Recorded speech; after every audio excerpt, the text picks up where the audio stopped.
Assalamualaikum warahmatullahi wabarakatuh. Halo semuanya, aku Ajeng Kusuma Dewi, Taruni Politeknik Ahli Usaha Perikanan, Program Studi Teknologi Pengolahan Hasil Perikanan kelas A. Di video kali ini, aku akan menjelaskan persyaratan dasar HACCP di unit pengolahan ikan atau UP. Pada dasarnya, untuk menetapkan manajemen penjamin keamanan produk pangan atau HACCP, kita harus memiliki 3 pilar dan 1 dasar yang berjalan dan diterapkan untuk dijadikan sebuah sistem kerja.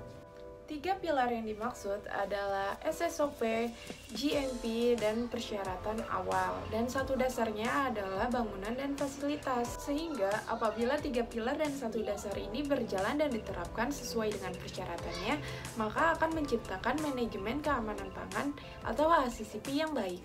Untuk mempermudah pemahaman, kita akan membagi 3 persyaratan. Yang pertama, persyaratan awal, yang terdiri dari lokasi dan bangunan. Lokasi tidak boleh berdekatan dengan pemukiman penduduk, pabrik bahan kimia, tempat pembuangan sampah, dan daerah banjir. Untuk akses lokasinya juga harus mudah transportasinya, kemudian lahannya juga cukup luas.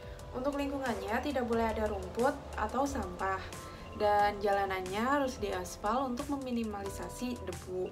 Dan untuk drainasenya atau saluran pembuangannya mengalir dari daerah yang bersih ke daerah yang kotor. Untuk tembok-temboknya juga digunakan untuk mencegah masuknya serangga dan untuk mengontrol akses masuk ke pabrik. Persyaratan kedua yaitu persyaratan fisik, yang terdiri dari bangunan dan fasilitas. Bangunan didesain dengan layout yang harus mampu menghindari dari hambatan penerapan sanitasi, kontaminasi silang, dan kontaminasi dari luar. Untuk bahan-bahan yang digunakan untuk membangun harus kuat dan tidak beracun, juga permukaannya halus dan tidak menyerap air, juga tidak berpori untuk menghindari terjadinya perkumpulan bakteri di dalamnya. Bangunan yang dimaksud di sini seperti lantai. Lantainya itu harus miring minimal 3 derajat dan terbuat dari kedap air. Juga permukaannya halus dan rata, dan pertemuan antara lantai dengan dinding harus dibuat melengkung. Begitu pula untuk dindingnya, dan untuk dinding di daerah pengolahan basah harus dibuat 1,5 meter terbuat dari keramik sehingga tidak menyerap airnya. Untuk langit-langit di ruang pengolahan tidak boleh bercelah, tidak boleh ada retakan, tidak boleh ada tonjolan dan sambungan, juga tidak boleh ada pipa-pipa di atasnya. Selain itu, bahannya terbuat dari bahan yang kedap air, berwarna terang, permukaannya halus dan rata, serta mudah untuk dibersihkan. Dan tinggi langit-langit minimal 3 meter. Untuk pintu dan jendela harus dibuat dari bahan yang kedap air, mudah dibersihkan, halus dan rata, juga tahan karat. Dan konstruksinya harus dibuat otomatis, dan jendela harus dibuat sekecil mungkin dan tinggi dari lantai minimal 1 meter. Untuk ventilasinya dibuat untuk menghilangkan bau yang tidak diinginkan dan dilengkapi dengan filter juga saringan untuk menghindari pes masuk. Untuk penerangannya dibuat merata dengan intensitas cahaya 20 foot candle. Serta lampu yang digunakan harus ditutupi dengan bahan yang tidak mudah pecah sehingga aman. Untuk saluran pembuangannya harus berukuran cukup dan dapat mengalirkan air dan kotoran dengan lancar. Selain itu, arah alirannya harus dari area bersih ke area kotor. Yang kedua yaitu fasilitasnya. Dalam suatu unit pengolahan ikan harus memiliki sarana pembuangan limbah, ruang istirahat, ruang makan, tempat ibadah, fasilitas sanitasi, cuci tangan, bak kaki, toilet, dan ruang ganti, kemudian sarana untuk produksi, setelah itu peralatan dan sarana penyimpanannya, serta pembuatan es dan laboratorium. Persyaratan ketiga yaitu operasional yang terdiri dari GMP dan SSOP. GMP adalah Good Manufacturing Practice, yaitu cara atau teknik berproduksi yang baik dan benar untuk menghasilkan produk yang memenuhi persyaratan mutu dan keamanan. Sedangkan SSOP adalah Sanitation Standard Operating Procedure, yaitu prosedur untuk memelihara kondisi sanitasi kebersihan UP yang berhubungan dengan seluruh fasilitas produksi untuk menjamin produk dan hasil yang memenuhi persyaratan mutu dan keamanan. Dalam menerapkan GMP, kita harus memiliki 7 faktor yang diperhatikan, antara lain seleksi bahan baku, penanganan dan pengolahan, bahan pembantu, bahan kimia, bahan pengemas, penyimpanan, dan distribusi. Seleksi bahan baku artinya mampu melacak secara administratif maupun teknis. Selain itu, kita juga memperhatikan jenis dan ukuran, mutu yang sesuai dengan standar perusahaan, dan jenis olahan yang akan kita buat. Yang kedua, penanganan dan pengolahan. Penanganan ini harus dilakukan dengan cepat, higienis, dan terlindungi untuk mencegah kontaminasi. Selain itu, harus menerapkan sistem FIFO atau first in, first out.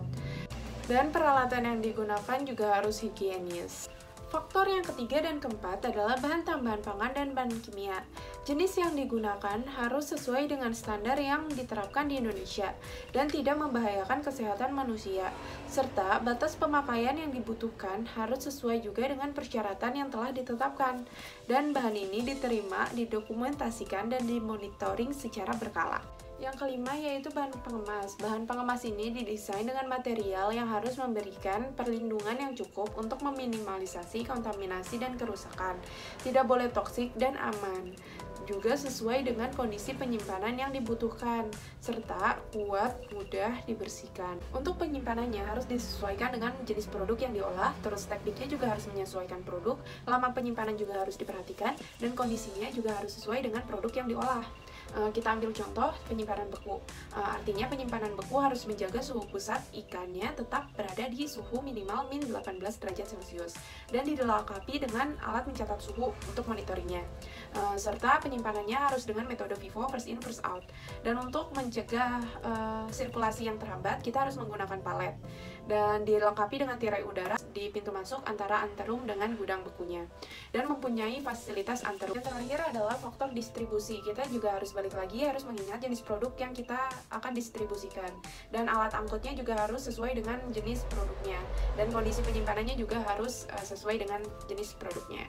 Persyaratan operasional yang kedua adalah SSOP. Dalam SSOP ini terdapat 8 kunci yang harus diperhatikan. Yang pertama adalah keamanan air dan es. Yang kedua, kondisi dan kebersihan sarana prasarana yang kontak langsung dengan produk. Yang ketiga adalah pencegahan kontaminasi silang. Yang keempat, pemeliharaan fasilitas pencuci tangan atau toilet.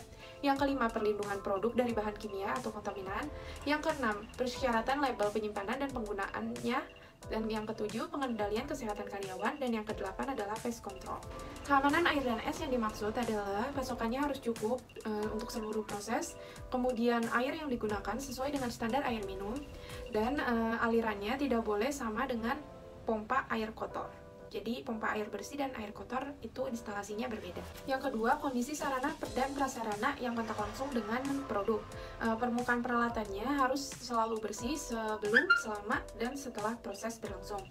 Selain itu, tidak boleh ada retakan, harus rata dan tidak berpori. Dan untuk pakaian pekerja dicuci setiap hari. Dan semua peralatan ditempatkan di tempat yang bersih. Yang ketiga adalah pencegahan kontaminasi silang. Yang harus sangat diperhatikan di sini adalah desain atau layout yang dibuat di perusahaan tersebut. Ada pemisahan yang efektif antara raw material atau bahan baku dengan bahan lainnya atau bahan yang sudah menjadi produk jadi. Kemudian juga ada pemisahan antara area kotor dengan area bersihnya. Selanjutnya ada prosedur sanitasi dan hygiene untuk karyawan yang tepat. Dan ada pengendalian atau pembatasan pergerakan produk dan karyawan di pabrik tersebut. Yang keempat, pemeliharaan fasilitas sanitasi pencuci tangan dan toilet. Untuk toilet, dalam satu toilet itu terhitung 0-15 karyawan.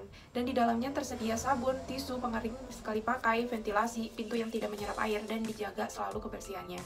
Untuk tempat cuci tangannya tersedia bahan pembersih dan pengeringnya. Juga lokasinya strategis, mudah dijangkau, dan jumlahnya cukup.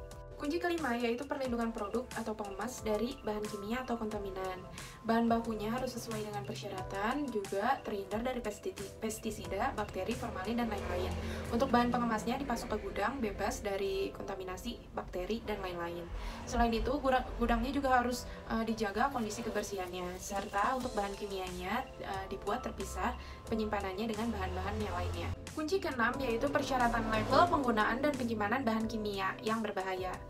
Untuk bahan kimia semuanya dibuat label yang jelas sehingga tidak mudah tertukar dan penggunaannya juga harus sesuai dengan persyaratan dan disimpan di tempat yang khusus dan terpisah.